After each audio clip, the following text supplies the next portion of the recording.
Hey guys, wanted to give a quick tip here. Been working on this for a couple hours here and finally figured it out. I've got a Maytag oven, and what the issue for me was that the bottom burner, so I've taken the bottom plate out, all the racks that expose the burner on the bottom, and the element on the bottom is not grounded out, but what was happening was it was just rocking and rolling full blast, and the oven was getting up to like 600 degrees, scorched everything we had in it. I took it, unplugged it, let it set for a minute, plugged it back in, same thing.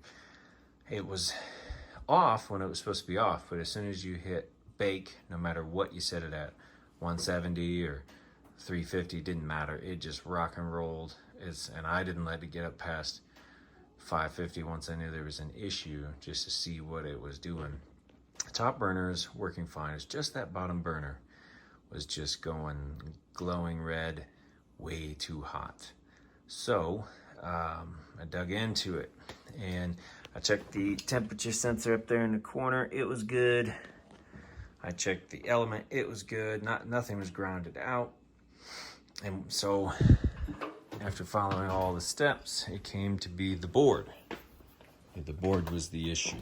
So, a used board for this, 140 bucks. A new one's 240 bucks. So here's the board. There's the part number on the board right there.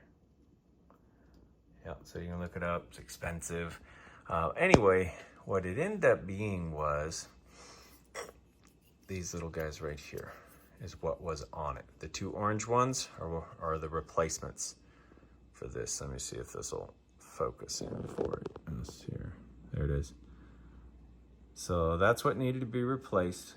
It just so happened I actually had some laying around from a job I did a long time ago. I ordered a whole board repair kit, and a couple of these, they're orange, but a couple of them came in and I never used them.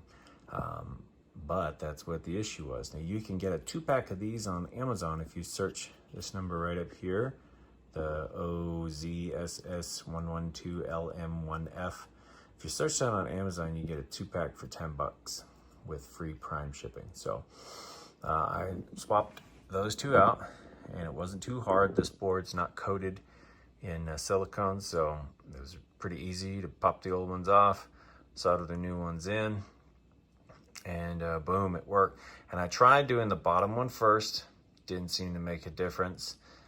So I've actually thought that the one I pulled off must have been good, so I put it on top in place of one of the white ones, and I was still having the same issue. So I just replaced both, and then it corrected the issue. So I'm not exactly sure what that one over there does, but over here, if you look at the wiring diagram, which I do have, it shows. The wiring diagram is kind of weird because it kind of shows the top one up here and these being for bake, but it's not actually. It's for broils up here and for bake is down here.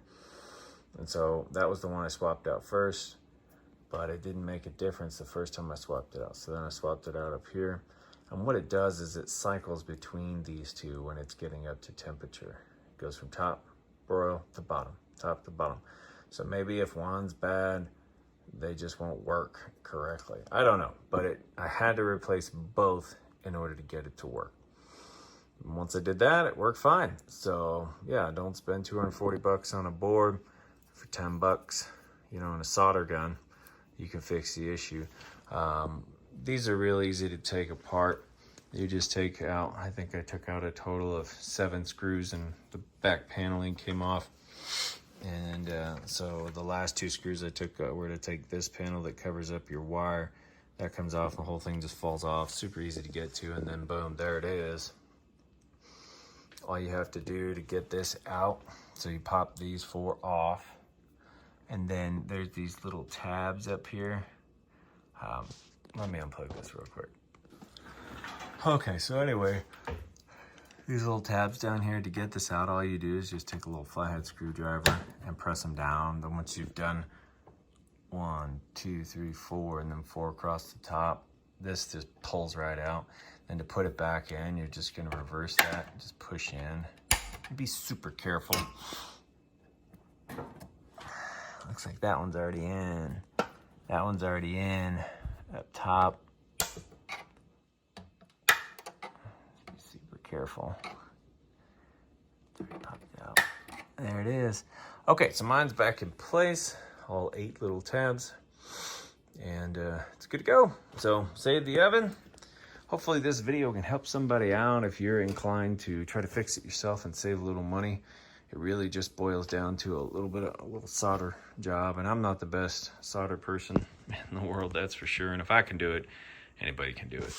So thanks, guys. If you found this information valuable, please like, share, and subscribe. That way we can get it out to more people. I know a lot of these ovens, you either can't get the board or the board is so expensive that people are just throwing these away and getting rid of their ovens. And I actually got this one for free a long time ago and swapped out that element on the bottom. So I put a new element in there. That was like a year ago. And it's been rocking and rolling just fine until this issue today scorched our snickerdoodles. So thanks, guys. Yeah, have a good one.